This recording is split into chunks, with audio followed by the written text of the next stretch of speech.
Had a great week of practice. I know we had a couple of days off since our last outing, but it's one of those things where you're able, as a staff, to regroup, as a program to regroup, give guys opportunity to heal some sort of like some aches and pains, but also you're able to just reset. And I think that's very important in a long 30-plus game season that you have these breaks, and our scheduling was done to create these opportunities. What's important is that we get back in a rhythm that we left out on, and I thought I saw those things in our practices this week from multiple guys. So excited about having a great program, University of Pacific, to come in, coached by Dave Smart, who's one of the best Canadian coaches, Hall of Fame coaches that ever coached up in Canada, and obviously one of the better coaches here.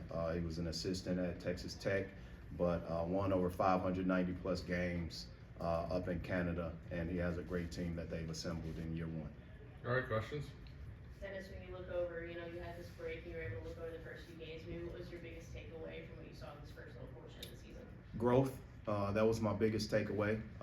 We're not who we were at Memphis. I saw a team being able to put two halves of basketball together, gradually get used to each other, but also get used to game play. I think whenever you have a new group, as many guys as we have, as it relates to newcomers, they're getting used to each other. They're getting used to our style of play, and being able to just put two halves of basketball together is very important. But those are the things that I've recognized, just the growth and us being unselfish.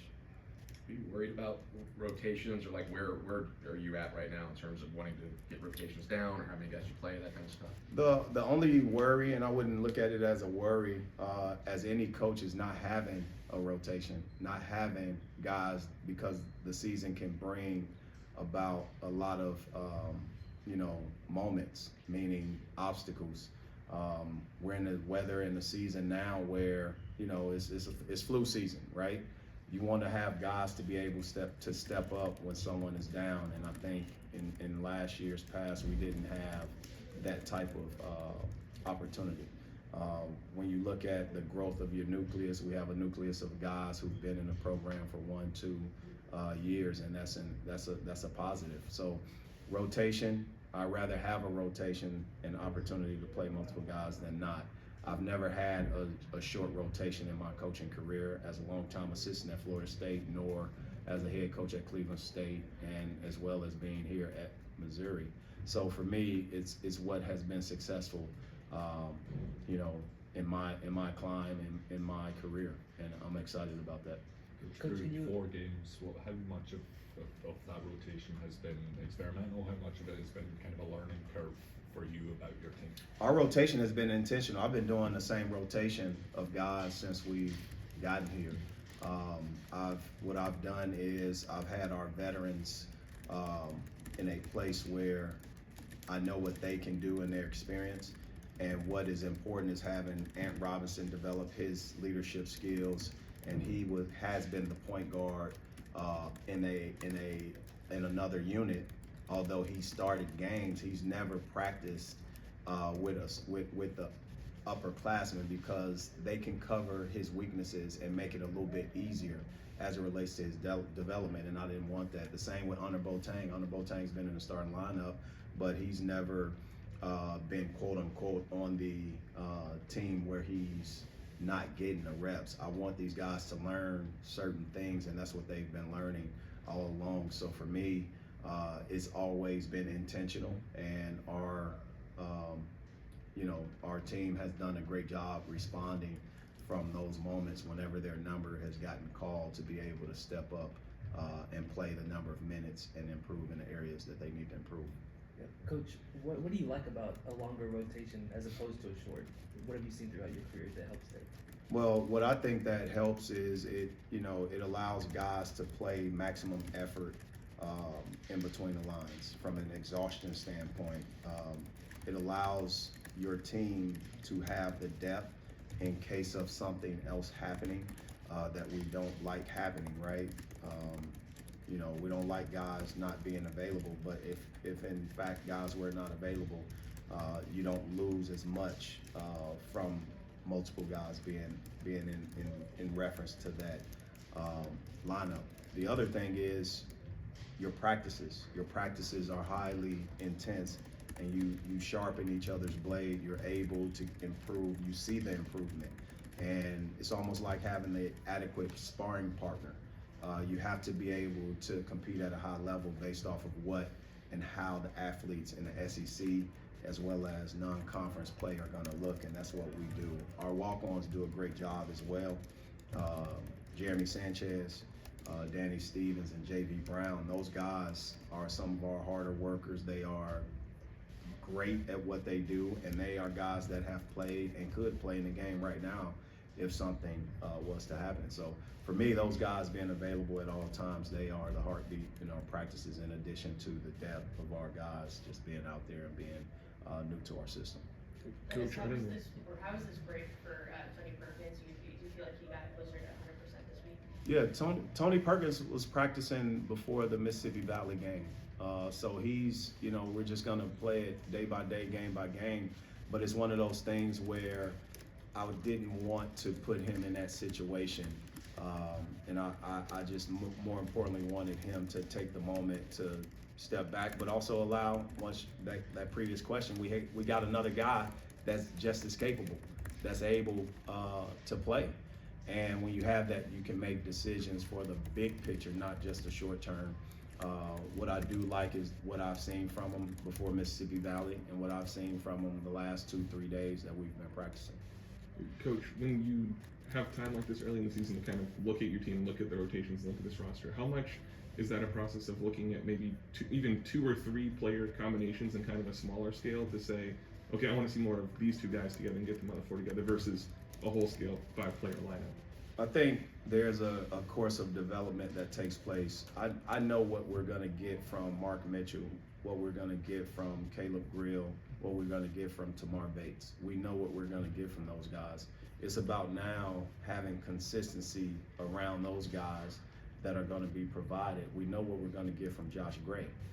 Now, what is and how will our other guys be able to fill in? I think Ant Robinson is showing his growth. Trent Pierce is showing his growth. Our freshmen, they're showing their development, but also their growth. We have transfers that are showing their comfort level, Marquez Warwick and Jacob Cruz.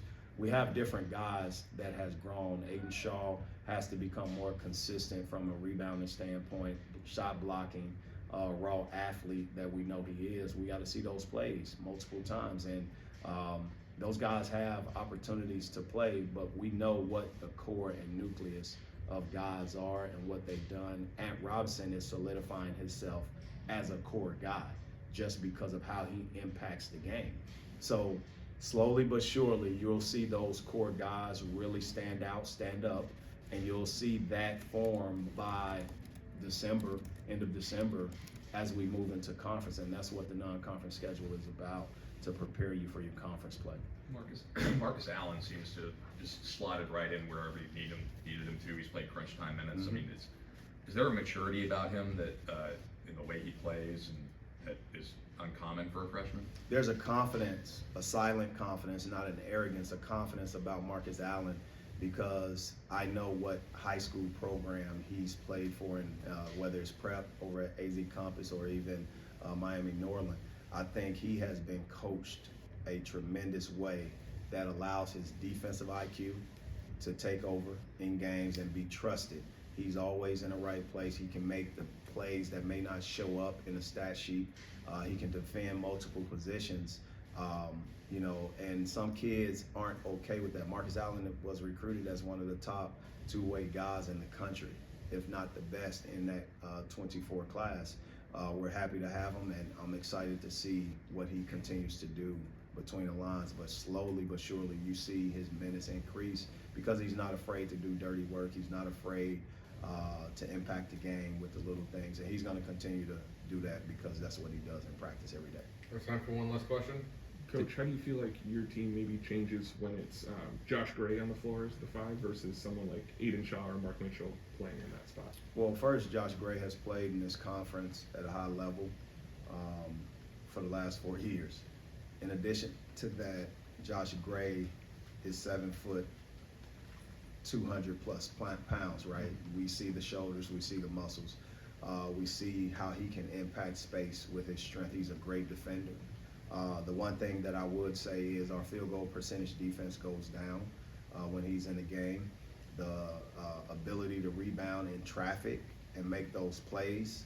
Whenever you have his width, meaning those shoulders, hips in the lineup, you are less likely to give up the points in the paint in different plays like that. And Peyton Marshall does a great job too, and he's learning. And what better, sort of position Peyton is in to be able to learn from a guy that at one point, rebound per minute, he was one of the tops in the country.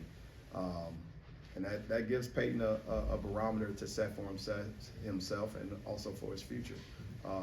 And that's about it. For me, everyone else gets better because of the ability to set a screen, whether it's a screen for a shooter or a ball screen. The presence of him rolling to the basket, being able to draw or have the gravity of the defense to be aware of them. I think those things are important. You cannot underestimate the impact of size, strength, especially in our conference, and ability to defend at a different level. And that's what Josh Gray gives us. All right, thanks, Coach. Thanks, MIZ.